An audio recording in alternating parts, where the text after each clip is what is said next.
નમસ્કાર દર્શક મિત્રો, મિરર ઓફ ધી વર્લ્ડમાં આપ સૌનું હાર્દિક સ્વાગત છે। પૂરની પરિસ્થિતિ બાદ વોર્ડ નંબર 16ની મુલાકાતે નીકળેલા શાસક પક્ષના નેતા, કાઉન્સિલર અને અધિકારીઓએ મુલાકાત લીધા બાદ કાઉન્સિલર સ્નેહલ પટેલે અધિકારીઓ લોલીપોપ આપતા હોવાના આક્ષેપો કરતા ખળભળાટ। વડોદરા શહેરમાં પૂરની પરિસ્થિતિને પગલે નાગરિકોમાં રોષ ભભૂકી ઉઠ્યો છે અને વિવિધ વિસ્તારોમાં કાઉન્સિલર નેતાઓ અને રાજકીય અગ્રણીઓ સામે વિરોધ ઉઠ્યો। ત્યારે વોર્ડ નંબર 16માં પૂરના પગલે પાણીને પગલે કરોડોનું નુકસાન નાગરિકોને પહોંચ્યું હોય। સ્થાનિક કાઉન્સિલર સ્નેહલ પટેલની રજૂઆત બાદ શાસક પક્ષના નેતા શૈલેષ પાટીલ, ભાજપ વોર્ડના બંને કાઉન્સિલરો અને અધિકારીઓની ટીમ વોર્ડ નંબર 16માં મુલાકાત લીધી, જ્યાં નાગરિકોએ નેતાઓ અને અધિકારીઓ સમક્ષ પોતાનો રોષ ઠાલવ્યો હોય। સાથે સાથે વહેલી તકે વરસાદી વિકાસ અને પાણીના નિકાલની યોગ્ય વ્યવસ્થા કરવા અને કાંસ ઉપર થયેલ દબાવ દૂર કરવા માંગ કરાઈ। બીજી તરફ નાગરિકોને પડખે રહેલ કાઉન્સિલર સ્નેહલબેન પટેલે અધિકારીઓ છેલ્લા 3 વર્ષથી લોલીપોપ આપતા આવ્યા હોવાનું આક્ષેપો કર્યા અને હજુ પણ આ કાંસની કામગીરીને અધિકારીઓની લોલીપોપ જણાવી છે।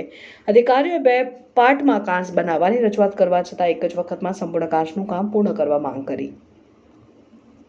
અત્યારે હા, એમજીસીને આપણા તરફથી નોટિસ પણ અગાઉ આપેલી છે ને એ લોકોને મૌખિક બી જાણ કરેલી છે, પણ ત્યાંના જે સ્થાનિક રહીશો છે એ લોકો એમજીસીને કામગીરી સહકાર આપતા નથી ને એ કામગીરી થઈ નહીં શકતી એવું છે। શેના માટે રજૂઆત કરીને રિપોર્ટ હોય પછી સંસ્કારને આપ્યો ના બોલશો તમે રજૂઆત કરી રિપોર્ટ હોય પછી લેખિતમાં આપ્યો છે। બાળુ શુક્લના પીએન આપ્યો છે, પછી આ સ્નેહલબેનને ખબર છે તે દિવસે આ તે વખતે કોઈને એવું નહીં સગવડ કોઈ બોલશો જ ના તમે।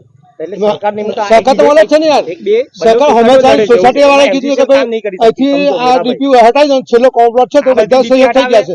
બોલો કીધું ને આપણે, હા કીધું કે નહીં કીધું? આ તો સરકાર નહીં આપે, કેવું સરકાર નહીં આપતા? બે સોસાયટી લડે છે ના, કોઈ નહીં લેતું, મારા વડીલ કોઈ નહીં લેતું, હા કોઈ નહીં લેતું, બધા ના કોઈ નહીં બોલાવે। એમજીવીસી વાળા એમને કીધું મીટર લાઈન જે આગળ જે 40 મીટર રિંગ રોડ ઉપર જે ચેનલ છે એમાં જોડાણ કરી વરસાદી પાણીનો નિકાલ એ રીતે કરવામાં આવશે। આગળનો પટ્ટો શું થશે? આગળના પટ્ટાનો આજો ને એને ફેઝ 2 માં આપણે લઈશું, એટલે જે હાઈવે પેરેલલ જે ચેનલ આવશે એટલે 500 મીટર અહીંથી એ લેન્થ થાય છે હાઈવે સુધીની, એટલે આ પોકેટનું પાણી છે વરસાદી પાણી નિકાલ હાઈવે પેરેલલ ચેનલમાં। કેટલા ડાયામીટરની પાઇપ લેવામાં આવી છે? 1000 ડાયા છે, 1000 ડાયા। ફેરથી આ પરિસ્થિતિને સર્જાય ના, જે કેચમેન્ટ એરિયા છે એનું કેલ્ક્યુલેશન કરીને ડિઝાઇન એ મુજબ 1000 ડાયાની પાઇપલાઇન લીધી છે, વરસાદી પાણીનો ઇઝીલી નિકાલ થઈ જશે। કેટલા કરોડના ખર્ચે? અંદાજિત 3 કરોડના ખર્ચે લાઈન સ્વર્ણિમ મીટર 2019ની અંદર પણ આ પૂરે આપણા વિસ્તારની અંદર પાણી બતાવી દીધું હતું। 2019 થી 2021ની અંદર અમે કાઉન્સિલર બન્યા, એના પછી મૌખિક લેખિત વારંવાર રજૂઆતો કરવા છતાં આજે અમની આંખો ખુલી છે, બહુ સારી વાત છે। મારું તો એવું કેવું છે કે અમે લેખિત આપ્યું આટલા વર્ષોથી કાંસ બનાવ્યો કેમ નહીં? 19ની અંદર જયારે પાણી ભરાયા ત્યારે પણ ઢાઢરની અંદર જોડાણ આપવાનું હતું, એ જોડાણો ક્યાં ગયા? તો અત્યારે વહેલી તકે આ કામ થાય, પરંતુ જે લોકોએ દબાણો કરેલા છે પહેલા તો દબાણ દૂર કરવા જોઈએ। આવી લોલીપોપ આપતા હોય તો એ નહીં ચાલે। મારા નાગરિકોનો શું વાંક આટલા બધા પાણીમાં રહીને? તો વહેલી તકે દબાણો દૂર કરવા જોઈએ અને પછી વરસાદી લાઈનનું કામ કરવું જોઈએ એવી મારી અપેક્ષા છે। 2 પાર્ટમાં કાંસ બનાવવાની વાત કરી રહ્યા છે, એક પાર્ટ અત્યારે જે ટૂંક સમયમાં ચાલુ થવાની વાત કરી, બીજો પાર્ટ તો હજી દૂરની વાત છે। એટલે જ મેં પહેલા રજૂઆત કરી કે શ્યામલ રેસિડેન્સી હોય કે જલારામ નગર હોય, એ સાઈડના જે એટલે વિવિધ સોસાયટી બધી જ આવી ગઈ, એ સાઈડના જે પાણી છે અને આ સાઈડના જે પાણી છે બધાના કામ એક સાથે થવા જોઈએ, કોઈને અન્યાય આપવો નહીં અને સાથે કામ લાવે એવી મારી અપેક્ષા છે।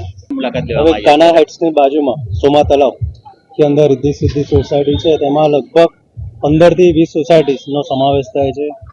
આ વખતે વરસાદના પાણીમાં લગભગ 7 થી 8 ફૂટ પાણી બી હતું। કોર્પોરેશન દ્વારા વરસાદી પાઇપનો બી આયોજન કરેલું છે, એ નકશા બી 800 મીટર જેટલી પાઇપલાઇન અમે આ વખતે આયોજન કરેલું છે। લગભગ 4-5 મહિનાની અંદર આ કામ ટેન્ડરિંગ થાય અને સ્ટેન્ડિંગ બાય પછી મંજૂર થઈને આ કામ અમે ચાલુ કરાવીશું, જેથી કરીને આવનારા સમયમાં વરસાદનું પાણી આ ભાગરૂપે આગળ જે ચેનલ છે એમાં ડાયવર્ટ થશે। ખાસ કરીને જે કાંસ ઉપર દબાણો થયા એના માટે શું કહેશો? દબાણો અમે જોઈ શકો છો કે દબાણો છે હાઈવે પર જેટલી દબાણો હતા એ 2 દિવસ પહેલાથી આપણે તોડવાનું ચાલુ કર્યું છે। એપ્રોચો નાના હતા, એપ્રોચો બી એ લોકોને કહીને પાઇપો મોટા કરી રહ્યા છે। અહીંયાની વાત કરું, જે વિસ્તારમાં તમે મુલાકાત માટે આવ્યા છો ત્યાં પાછળના રોડ ઉપર કાંસ હતી, કાંસની ઉપર દબાણ થયેલા છે, શું એ અત્યારે તમે જે કહો છો એની પર અમને વિઝિટ બાકી છે અને કરીશું, અને જો દબાણ હશે તો અમે નોટિસ આપીને તોડાવી દીધું।